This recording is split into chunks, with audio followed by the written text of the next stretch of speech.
Good morning students. हम पिछली class में जो बात कर रहे थे वो कांच की स्लैब द्वारा अपवर्तन के बारे में। आज हम बात करेंगे अपवर्तन के नियम। जैसे परावर्तन के नियम थे उसी तरीके से अपवर्तन के भी कुछ नियम हैं। जैसे अपवर्तन के पहले नियम की बात करते हैं जिसमें आपतित किरण, अपवर्तित किरण और अभिलंब तीनों एक ही तल में होते हैं। तो आपतित किरण,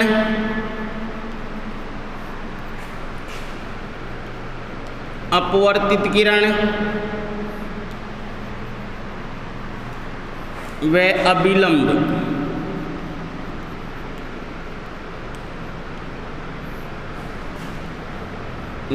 तीनों एक ही तल में होते हैं। तो तीनों किस में होंगे? एक ही तल में पाए जाते हैं, चाहे वो आपतित किरण हो, अपवर्तित किरण हो और अभिलंब, तीनों एक ही तल में पाए जाते हैं। नियम नंबर 2 क्या कहता है कि आपतन कोण की ज्या, आपतन कोण होता है कोण आई तथा आपतन कोण की ज्या बोलते हैं साइन को, ज्या तथा अपवर्तन कोण,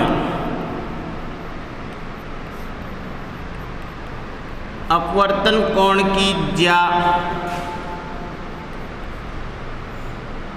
अपवर्तन कोण जो होता है वो होता है कोण आर, ज्या के अनुपात को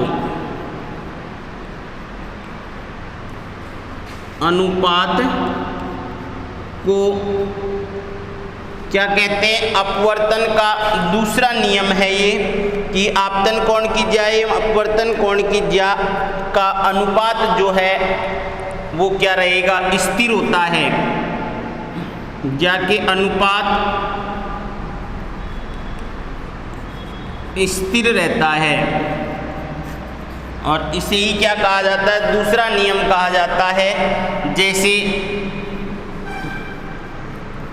नियतांक कांस्टेंट जो है इसका मान स्थिर रहेगा। किससे? आपतन कोण की ज्या,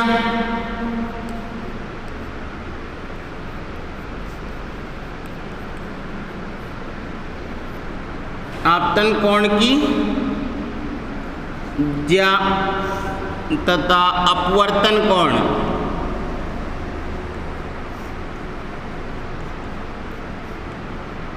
ज्या,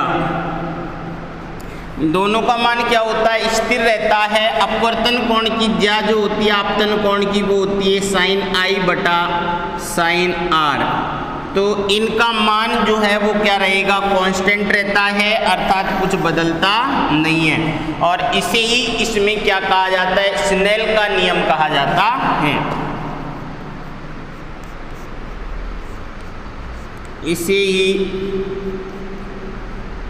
स्नेल का नियम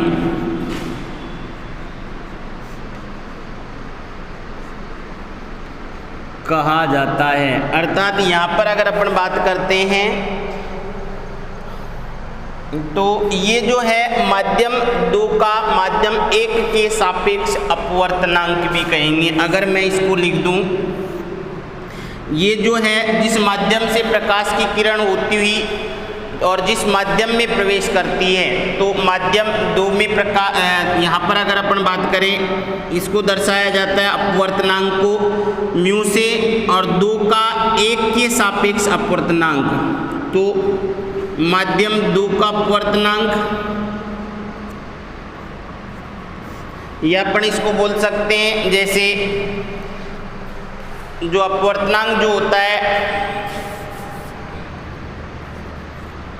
साइन आई बटा साइन आर। तो ये जो क्या कहलाएगा? ये कहलाएगा 2 का माध्यम 1 के सापेक्ष अपवर्तनांक। अर्थात जो प्रकाश की किरण जो है पहले माध्यम से होती हुई दूसरे माध्यम में प्रवेश करती है और दोनों माध्यमों के साइन आई और साइन आर जो अनुपात होता है उसे ही क्या कहा जाता है? माध्यम। इसे माध्यम 2 का माध्यम 1 के सापेक्ष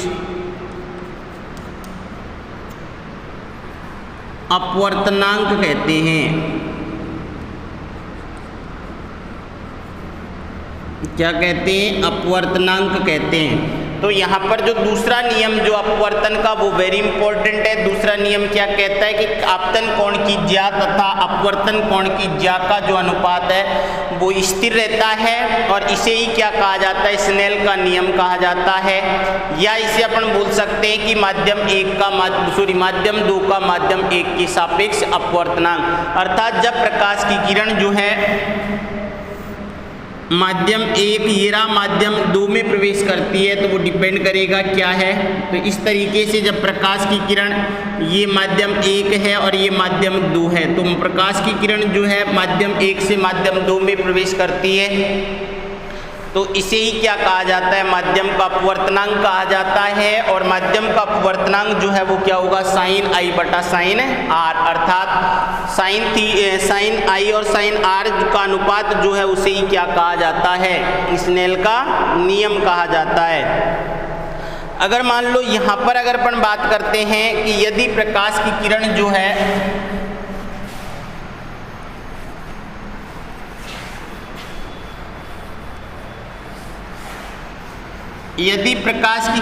है कहाँ जा रही है? निर्वात से किसी माध्यम में प्रवेश करती है, तो जब माध्यम के निर्वात के सापेक्ष अपवर्तनांक को निरपेक्ष अपवर्तनांक कहते हैं। यदि प्रकाश की किरण किसी माध्यम निर्वात से किसी माध्यम में प्रवेश करती है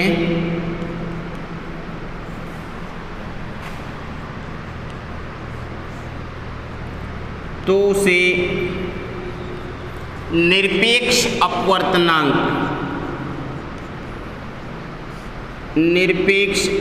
अपवर्तनांक कहते हैं। तो उसे क्या कहेंगे? निरपेक्ष अपवर्तनांक कहते हैं। तो इसमें क्या होता है कि प्रकाश की किरण जो है निर्वात, और निर्वात में प्रकाश का वेग कितना होता है?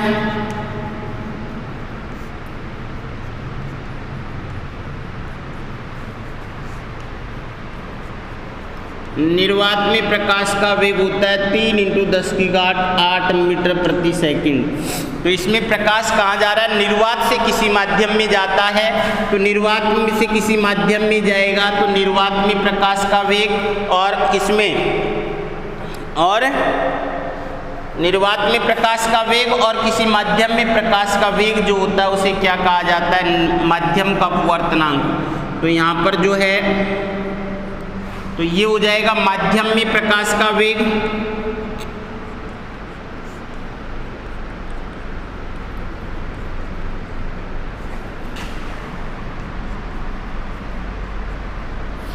बटा निर्वात में प्रकाश का वेग।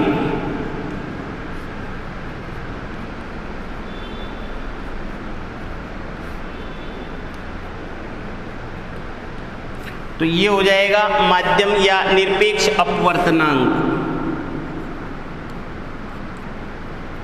तो ये क्या कहलाएगा? निरपेक्ष अपवर्तनांक कहलाएगा कि माध्यम में प्रकाश का वेग और किसमें?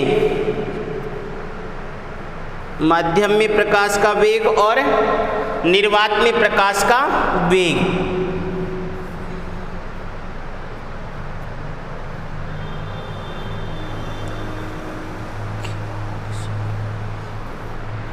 उसके बाद में अगर देखते हैं कि जब प्रकाश की किरण जो है तो अपना जो है ये है निरपेक्ष अपवर्तनांक। तो निरपेक्ष अपवर्तनांक जो है इसमें क्या रहेगा कि ये निर्वात जो है जो अपन को ज्ञात होता है वो तो ऊपर आ जाएगा। तो निर्वात में प्रकाश का वेग, निर्वात में प्रकाश का वेग और यहाँ आ जाएगा माध्यम में प्रकाश का वेग, माध्यम में प्रकाश का वेग।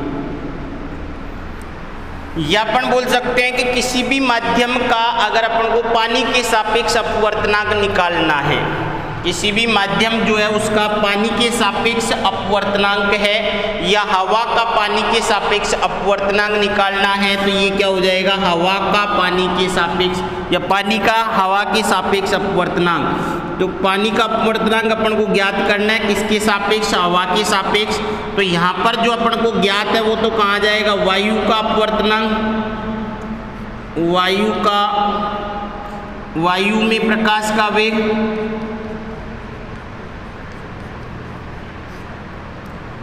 प्रकाश का वेग। और ये किस में अब हो जाएगा, पानी में प्रकाश का वेग, पानी में प्रकाश का वेग जो है उसके अनुपात को ही क्या कहा जाता है, अपवर्तनांक। तो ये किसके सापेक्ष अपवर्तनांक हो गया, ये वायु के सापेक्ष पानी का अपवर्तनांक। तो किसी भी माध्यम का अपन को अपवर्तनांक ज्ञात करना है, जिसके भी सापेक्ष ज्ञात करना है, जो ज्ञात होता है वो तो ऊपर चला जाता है, जो अज्ञात होता है वो नीचे चला जाता है। अर्थात अपन किसके सापेक्ष ज्ञात कर रहे हैं, वायु के सापेक्ष।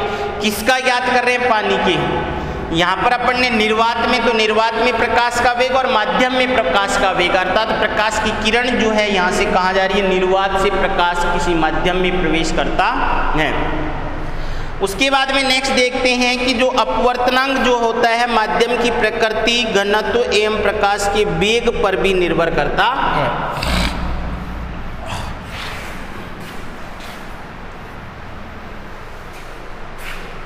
जो अपवर्तनांक है माध्यम की प्रकृति, घनत्व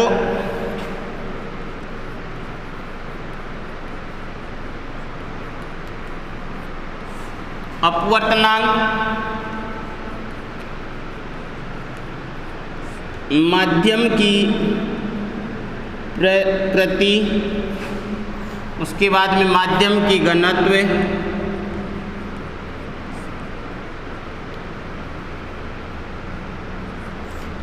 एवं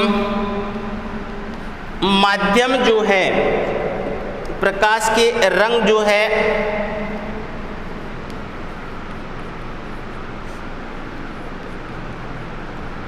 रंग पर भी निर्भर करता है। तो माध्यम की घनत्व मतलब माध्यम में प्रकाश, जो माध्यम का घनत्व किसको, प्रकाश के वेग को, अर्थात जिस माध्यम का घनत्व ज़्यादा होगा उसमें प्रकाश का वेग कम होगा, जिस माध्यम का घनत्व कम होगा उसमें प्रकाश का वेग क्या होगा, ज़्यादा होगा। तो इस बात के ऊपर डिपेंड हो रहा है माध्यम क्या है, माध्यम की प्रकृति क्या है। माध्यम जैसे वायु है, पानी है, कांच है। प्रकाश के रंग पर, अगर प्रकाश जो है जिस माध्यम में गति कर रहा है वो प्रकाश कौन से रंग का है, प्रकाश कितने रंग के होंगे, 7 रंग के। तो उन 7 रंगों, या अपन मान लो किसी श्वेत प्रकाश जो है उसको अपन गति करवाते हैं, तो उनमें किसका अपवर्तनांक जो है वो कौन से रंग का होगा, कितना होगा, तो वो डिपेंड करता है। यहाँ पर अगर प्रकाश के रंग से लें तो प्रकाश की तरंग दैर्घ्य आ जाएगी, नहीं हो जाएगी, प्रकाश की तरंग दैर्घ्य। तरंग दैर्घ्य किसको बताएगी, प्रकाश के रंग को ही बताएगी। अर्थात लाल प्रकाश जो होती है उसकी तरंग दैर्घ्य सबसे ज़्यादा होगी, और जो बैंगनी वॉयलेट जो होता है उसके रंग की तरंग दैर्घ्य सबसे कम होगी। तो इन तीन चीज़ जो माध्यम की प्रकृति, माध्यम के घनत्व और माध्यम के वो प्रकाश के रंग पर भी किसका निर्भर करता है, प्रकाश का अपवर्तनांक जो है वो निर्भर करता है। अर्थात अगर अपन देखते हैं तो बैंगनी रंग के प्रकाश के लिए अपवर्तनांक सबसे अधिक होता है और वह लाल रंग के प्रकाश के लिए अपवर्तनांक सबसे कम होता है। तो यहाँ पर सबसे ज़्यादा अपवर्तनांक जो होगा बैंगनी रंग के लिए होगा। तो बैंगनी रंग के लिए अपवर्तनांक सबसे ज़्यादा तथा लाल रंग जो है, लाल रंग के लिए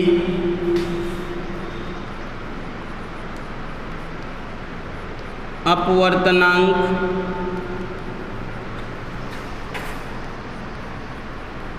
सबसे कम होता है।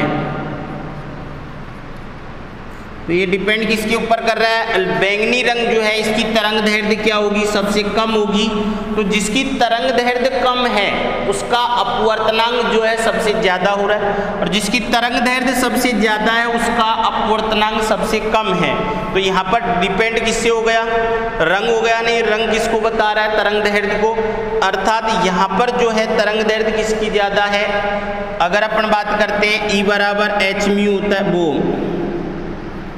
एच म्यू होगा तो म्यू बराबर सी अपॉन लैम्बडा होता है। ये भी तो होगा। यहाँ पर जो ऊर्जा की बात करते हैं तो जिसमें तरंग दैर्ध्य जिसकी ज़्यादा होगी उसकी ऊर्जा क्या होगी, यहाँ पर E बराबर क्या होगा, एच म्यू तो सी। उसके बाद में अगर अपन को यहाँ पर कुछ अपवर्तनांक दे रखे हैं, जिसमें जैसे अपन यहाँ बात कर रहे हैं बैंगनी रंग की और लाल रंग की, उसी तरीके से ये सारणी दी हुई है अपन को। देखो अपन को ये सारणी दी हुई है और इस सारणी में कुछ पदार्थ जो है इनके अपवर्तनांक जैसे निर्वात है, वायु है, पानी है, केरोसिन है, कांच है, ग्लिसरीन है, तारपीन है, कार्बन डाइसल्फाइड और हीरा है। इनके अपवर्तनांक की बात करते हैं तो निर्वात का अपवर्तनांक जो है वो क्या होगा, 1 होगा। वायु का अपवर्तनांक जो है वो कितना होगा, 1.003। और उसके बाद में पानी का अपवर्तनांक 1.33। उसके बाद में केरोसिन, ये अपवर्तनांक जो दिया हुआ होता है जो अपन को निर्वात के सापेक्ष अपवर्तनांक है। ये तो निर्वात में सापेक्ष अपवर्तनांक कितना हो जाएगा, 1 हो जाएगा, नहीं हो जाएगा। वायु जो है, वायु का अपवर्तनांक कितना हो जाएगा, 1.003 हो जाएगा। निर्वात में प्रकाश का वेग और वायु में निर्वात में प्रकाश का वेग और वायु में प्रकाश का वेग हो जाएगा, नहीं हो जाएगा। उसके बाद में तो निर्वात में प्रकाश का वेग क्या होगा, ज़्यादा होगा, और पानी में वायु में प्रकाश का वेग क्या होगा, कम होगा, नहीं होगा। तो बताओ 1 से ज़्यादा आएगा, नहीं आएगा। अगर अपन दोनों माध्यमों की बात कर ले सपोज करो, तो निर्वात में प्रकाश का वेग कितना होता है, 3 × 10⁸ मीटर प्रति सेकेंड। अगर निर्वात का हो गया, अब इसकी बात करता हूँ यहाँ पर वायु का मान लो कुछ भी है जहाँ पर, तो इससे कम होगा, और इससे कम होगा तो इसका मतलब 1 से ज़्यादा आएगा, नहीं आएगा। तो ये जो अपवर्तनांक जो दिए हुए हैं अपन को वो किसके सापेक्ष अपवर्तनांक है, निर्वात की सापेक्ष अपवर्तनांक। पानी का निर्वात के सापेक्ष अपवर्तनांक कितना है, 1.33। केरोसिन का कितना है, 1.44। उसके बाद में कांच का अपवर्तनांक जो है 1.50। ग्लिसरीन का 1.47। तारपीन का भी 1.47 है। कार्बन डाइसल्फाइड की बात करते हैं, उसका अपवर्तनांक कितना है, 1.64 है। और हीरे का अपवर्तनांक कितना है अपन को, 2.42। तो यहाँ पर जो अपन को सारणी दी हुई है उसमें सबसे ज़्यादा अपवर्तनांक जो है वो किसका है, हीरे का। अर्थात हीरे में प्रकाश का वेग कम होगा, जितना कम आएगा प्रकाश का वेग उतना ही अपवर्तनांक क्या होगा, ज़्यादा होगा, नहीं होगा। क्योंकि ऊपर तो क्या रहेगा, निर्वात का। तो यहाँ पर अपन क्या लिख सकते हैं, माध्यम का अपवर्तनांक, माध्यम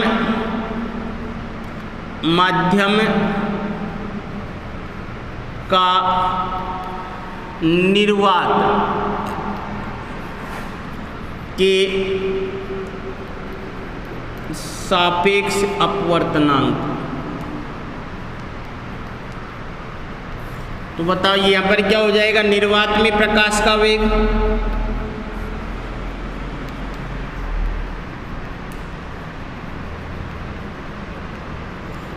बटा क्या हो जाएगा, माध्यम में प्रकाश का वेग।